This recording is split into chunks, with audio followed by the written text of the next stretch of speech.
परीक्षक आणि स्पर्धेसाठी उपस्थित माझ्या मित्रमैत्रिणींनो, मी लॉट क्रमांक 6 आपल्यासमोर विज्ञान, विवेक आणि अंधश्रद्धा या आपल्या समाजाच्या प्रगतीला दिशा देणाऱ्या अत्यंत महत्त्वाच्या आणि ज्वलंत विषयावर माझे विचार मांडणार आहे. मित्रांनो, आज आपण 21व्या शतकात जगत आहोत. हे युग विज्ञानाचे आहे, तंत्रज्ञानाचे आहे, डिजिटल क्रांतीचे आहे. माणसाने विज्ञानाच्या जोरावर चंद्रावर पाऊल ठेवले, मंगळाला गवसणी घातली आणि आता तो अंतराळातील नवी रहस्य शोधत आहे. परंतु अत्यंत खेदाने म्हणावे वाटते की एका बाजूला आपण विज्ञानाच्या जोरावर अवकाशात झेप घेत आहोत, तर दुसऱ्या बाजूला आजही आपला समाज विचारांच्या बाबतीत अंधारात चाचपडत आहे. आजच्या या परिस्थितीवर मला एक चारोळी आठवते. हातात मोबाईल आणि डोक्यात अज्ञान, हातात मोबाईल आणि डोक्यात अज्ञान, कसे म्हणायचे आमचा देश आहे महान. अवकाशात झेप घेणारे विज्ञान पहा, अवकाशात झेप घेणारे विज्ञान पहा, पण मनातील अंधश्रद्धेचा अंधार आधी पहा. अनेकदा लोकांचा असा गैरसमज होतो की विज्ञान म्हणजे फक्त महागडी यंत्रे, मोबाईल, कॉम्प्युटर किंवा सुखसुविधांची साधने. पण मित्रांनो, विज्ञान ही केवळ एक वस्तू नसून तो एक दृष्टिकोन आहे. कोणत्याही घटनेवर डोळे झाकून विश्वास न ठेवता त्यामागील कार्यकारण भाव म्हणजेच का आणि कसे हे शोधणे म्हणजेच विज्ञान होय. निसर्गातील प्रत्येक घटनेमागे एक नियम असतो आणि तो नियम म्हणजेच वैज्ञानिक दृष्टिकोन. आणि विवेक म्हणजे काय? विवेक म्हणजे काय योग्य आणि काय अयोग्य, काय स्वीकारायचे आणि काय नाकारायचे हे ठरवण्याची माणसाची स्वतःची बुद्धी. संत तुकाराम महाराजांनी म्हटले होते, विवेकासहित विचारू करावा. म्हणजेच आपली बुद्धी दुसऱ्याच्या दावणीला न बांधता स्वतः विचार करणे म्हणजेच विवेक. जोपर्यंत आपण आपल्या विज्ञानाला विवेकाची जोड देत नाही, तोपर्यंत आपण एक सुजाण समाज निर्माण करू शकत नाही. मित्रांनो, श्रद्धा आणि अंधश्रद्धा यात फार पुसट अशी रेषा असते. निसर्गावर, स्वतःच्या कष्टावर किंवा देवावर विश्वास असणे ही श्रद्धा आहे, जी माणसाला जगण्याची ताकद देते.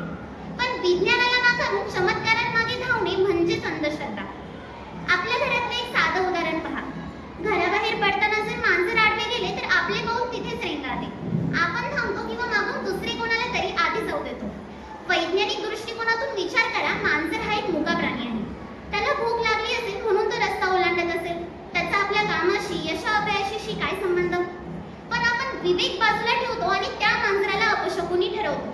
हीच ती आपल्या मनात घर करून बसलेली अंधश्रद्धा. याच मुद्द्यावर मला म्हणावेसे वाटते, दगडात देव शोधताना माणूस विसरला माणसाला, दगडात देव शोधताना माणूस विसरला माणसाला, गंडा दोऱ्यात शोधू लागला तो आपला नशिबाला. बुद्धी दिली आहे देवाने विचार करायला, बुद्धी दिली आहे देवाने विचार करायला, मग का विसरतो आपण विवेकाची वाट चालायला? मित्रांनो, आपल्या महाराष्ट्राला संतांची आणि समाज सुधारकांची मोठी परंपरा लाभली आहे. राष्ट्रसंत तुकडोजी महाराज, महात्मा ज्योतिराव फुले आणि संत गाडगेबाबा यांनी आपले संपूर्ण आयुष्य अंधश्रद्धेवर प्रहार केले. एकदा संत गाडगेबाबा एका गावात कीर्तनासाठी गेले होते. त्या गावात देवीची साथ आली होती आणि लोक आजार बरा व्हावा म्हणून देवीला कोंबड्या बकऱ्यांचा बळी देत होते. गाडगेबाबांनी गावकऱ्यांना एकत्र केले आणि विचारले, बाबांनो, हा बळी तुम्ही का देत आहात? त्यावर गावकरी म्हणाले, महाराज, देवी कोवळी आहे, बळी दिला तर ती शांत होईल आणि आजार बरा होईल. त्यावर गाडगेबाबांनी आपल्या खणखणीत आवाजात विचारले, अरे, जर तुमच्या स्वतःच्या लेकराला ताप आला तर तुम्ही शेजारच्या लेकराचा गळा कापणार का? लोक म्हणाले, नाही महाराज, असे कसे करू? बाबा कडाडले, मग या मुक्या जनावरांचा बळी देऊन स्वतःची मुले कशी काय वाचवू पाहता? रोग हा जनावरांचे रक्त सांडल्याने बरा होत नाही, तर गाव स्वच्छ ठेवल्याने आणि डॉक्टरांचे औषध घेतल्याने बरा होतो. गाडगेबाबांचे हे बोलणे म्हणजेच विवेक आणि त्यांनी दिलेला सल्ला म्हणजेच वैज्ञानिक दृष्टिकोन. गाडगेबाबांनंतरच्या आधुनिक काळात डॉक्टर नरेंद्र दाभोलकर यांनी अंधश्रद्धा निर्मूलनाचा हाच विचार पुढे नेला. त्यांनी लोकांना शिकवले की चमत्कार दाखवणाऱ्या बुवाबाजीत अडकू नका.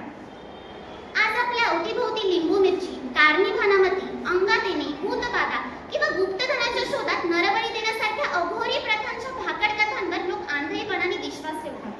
दुःखातून, भीतीतून आपली आर्थिक आणि मानसिक फसवणूक करून घेतात.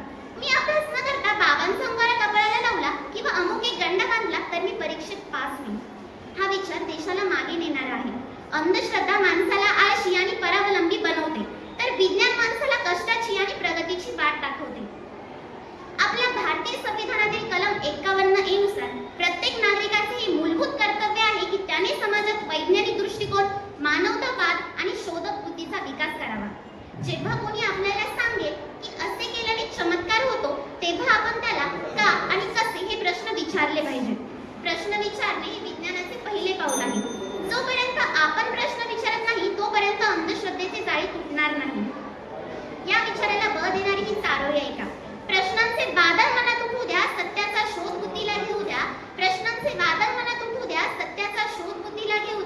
नका बाळगू भीती मनात कोणत्याही चमत्काराची. आता वेळ आली आहे फक्त विज्ञानाची आणि विवेकाची. आता वेळ आली आहे फक्त विज्ञानाची आणि विवेकाची. भाषणाचा शेवट करताना एवढेच सांगावेसे वाटते की समाजातील अज्ञानाचा, गरिबीचा आणि लाचारीचा अंधार नष्ट करण्यासाठी आपल्याला आपल्या बुद्धीचा वापर करावा लागेल. विज्ञानाची कास धरून विवेकाने वागावे लागेल. अंधाराला नष्ट करण्यासाठी जशी एका दिव्याची गरज असते, तसेच समाजात प्रगती आणण्यासाठी विज्ञान आणि विवेक हाच एकमेव मार्ग आहे. तर चला, आज आपण सर्वजण एक संकल्प करूया. आपण कोणत्याही चमत्काराला बळी पडणार नाही. अंधश्रद्धेचे उच्चाटन करू आणि देशाला विज्ञानाच्या मार्गाने प्रगती पथावर नेऊ. अंधश्रद्धेचा अंधार टाळा, विज्ञानाची ज्योत पेटवा. अंधश्रद्धेचा अंधार टाळा, विज्ञानाची ज्योत पेटवा. विवेकाची कास धरून सुंदर समाज घडवा.